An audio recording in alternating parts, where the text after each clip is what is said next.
Assalamualaikum warahmatullahi wabarakatuh. Pertama-tama, marilah kita panjatkan puji dan syukur kehadirat Allah Subhanahu wa Ta'ala karena telah memberikan rahmat sehingga kita dapat berkumpul di hari ini. Yang terhormat, Ibu Dr. Cucun Sunaingsi, SPD MPD, selaku dosen pengampu mata kuliah landasan pendidikan dan teman-teman yang saya banggakan. Hari ini kami akan mempresentasikan materi landasan historis pendidikan. Perkenalkan, kami dari kelompok 10 dengan anggota kelompok, saya Alfia Nur Fitri dengan NIM 2304834, Mutia Zuniar dengan NIM 2300978, Salma Tasya Nuraziza dengan NIM 2304656. Selanjutnya akan ada pemaparan materi seputar landasan historis pendidikan. Untuk materi yang pertama ada pengertian mengenai landasan historis pendidikan. Secara umum, pendidikan merupakan segala pengalaman belajar yang berlangsung dalam segala lingkungan dan sepanjang hidup. Landasan secara bahasa dalam KBBI artinya adalah tumpuan. Secara istilah, landasan dikenal sebagai pondasi. Melalui pengertian-pengertian tersebut, berarti landasan adalah sebuah dasar atau pijakan dari sesuatu hal. Landasan sejarah atau historis pendidikan nasional Indonesia merupakan pandangan ke masa lalu. Pandangan ini melahirkan studi-studi historis tentang proses perjalanan pendidikan nasional Indonesia yang terjadi pada periode tertentu di masa yang lampau. Sistem pendidikan pada masa prasejarah. Masa prasejarah atau yang biasa dikenal dengan zaman praaksara ialah masa di mana manusia belum mengenal tulisan. Pada zaman ini belum ada lembaga pendidikan formal. Pendidikan dilaksanakan di dalam lingkungan keluarga dan dalam kehidupan keseharian masyarakat ilmiah. Pada masa ini, pendidikan bersifat yaitu: pertama, bersifat praktis. Keterampilan yang diajarkan terutama keterampilan yang berguna untuk bertahan hidup. Kemudian, bersifat imitatif, yaitu meniru apa yang dilakukan oleh orang tuanya. Kemudian, bersifat statis, yaitu hanya terbatas pada kemampuan orang tua yang tetap. Sistem pendidikan pada masa Hindu dan Buddha. Sekitar abad ke-5, agama Hindu dan Buddha masuk ke Indonesia. Hindu dan Buddha merupakan dua agama yang berbeda, namun praktik Indonesia kedua agama tersebut mempunyai keyakinan yang sama, yaitu dengan menganggap bahwa sumber yang maha tinggi yaitu persatuan antara figur Shiva dengan Buddha. Tujuan pendidikan pada masa ini identik dengan tujuan hidup, yaitu manusia hidup untuk mencapai moksa bagi agama Hindu dan manusia mencapai nirwana bagi agama Buddha. Karena itu, secara umum tujuan akhir adalah mencapai moksa atau nirwana. Secara khusus dapat dibedakan sebagai berikut. Yang pertama, bagi kaum Brahmana atau kasta tertinggi, pendidikan bertujuan untuk menguasai kitab suci, Veda untuk Hindu, dan Tritaka untuk Buddha sebagai sumber kebenaran dan pengetahuan yang universal. Kemudian yang kedua, bagi golongan ksatria, pendidikan bertujuan untuk memiliki pengetahuan teoritis yang berkaitan dengan pengaturan pemerintahan.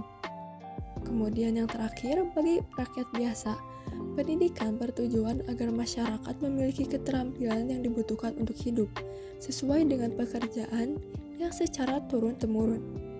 Sistem pendidikan pada masa Islam. Awal mula tumbuhnya semangat untuk merdeka berasal dari lembaga-lembaga Islam. Jiwa-jiwa nasionalis mulai muncul dari lembaga pendidikan Islam yaitu pada masa itu, yaitu pesantren, surau atau masjid, serta madrasah. Hal itu membuat kolonial sangat menentang adanya lembaga keagamaan Islam untuk dapat berkembang di Indonesia. Pada masa itu, lembaga pendidikan yang paling sederhana adalah surau atau langgar. Para murid diajarkan ilmu agama seperti membaca Al-Quran dan fikih dasar oleh guru mengaji. Selanjutnya ada pesantren, yang merupakan lembaga pendidikan dengan sistem pemondokan yang dibina oleh kiai-kiai dan mempelajari hanya tentang ilmu keagamaan. Ketiga, yaitu madrasah. Dengan sistem pendidikannya tidak hanya mengajarkan ilmu agama, tetapi juga ilmu pengetahuan lainnya. Kemudian, sistem pendidikan pada masa Orde Lama. pendidikan Indonesia pada awal kemerdekaan tahun 1945 sampai 1950 masih dalam keadaan yang sulit. Bangsa Indonesia pada awal kemerdekaan banyak mengalami kesulitan di mana banyak terjadi perubahan-perubahan yang tidak hanya terjadi dalam bidang pemerintahan saja, tetapi juga dalam bidang pendidikan. Pendidikan nasional bertujuan untuk menciptakan warga negara yang sosial, demokratis, dan bertanggung jawab serta siap sedia menyumbangkan tenaga dan pikiran untuk negara. Praktik pendidikan selepas penjajahan menekankan pengembangan jiwa patriotisme. Adapun sistem pendidikan yang berlaku sejak tahun 1945 hingga 1950 adalah sebagai berikut. Pertama, sekolah rakyat atau SR.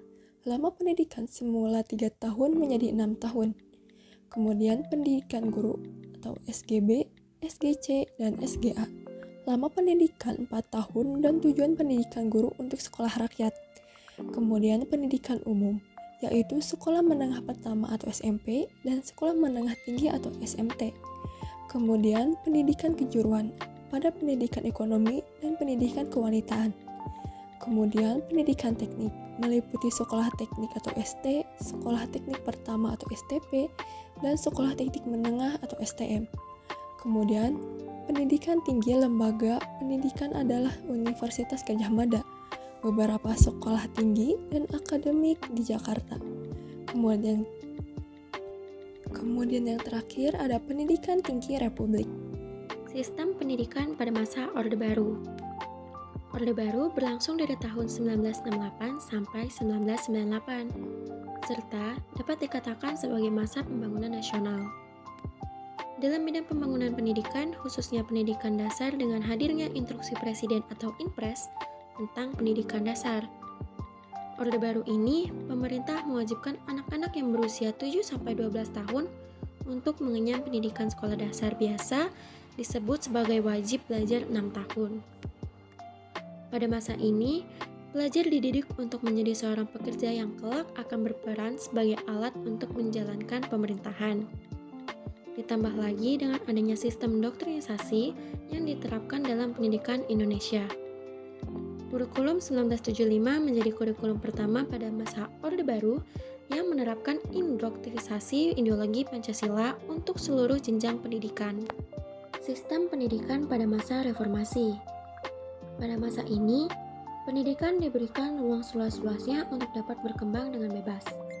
Bahkan, aturan-aturan pada masa Orde Baru itu ditinjau kembali, dan apabila aturan yang menghambat kebebasan siswa, maka aturan itu akan dicabut.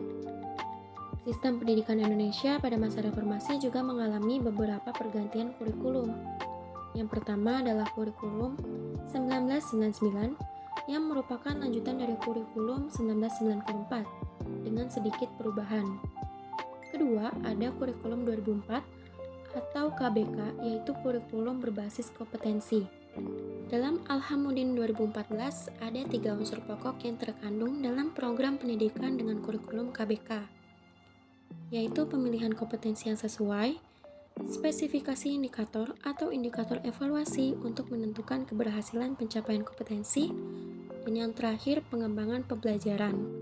Perubahan kurikulum ketiga yaitu kurikulum 2006 atau kurikulum tingkat satuan pendidikan yang sering disebut sebagai KTSP. Pemerintah pusat menetapkan standar kompetensi dasar dan guru dituntut untuk dapat mengembangkannya dengan bentuk silabus. Keempat, kurikulum 2013. Tujuannya adalah untuk mempersiapkan masyarakat Indonesia menjadi manusia yang memiliki kemampuan hidup sebagai warga negara yang baik, kreatif, inovatif, produktif, serta mampu bersaing demi kemajuan peradaban, negara bahkan dunia dalam Ibrahim 2017.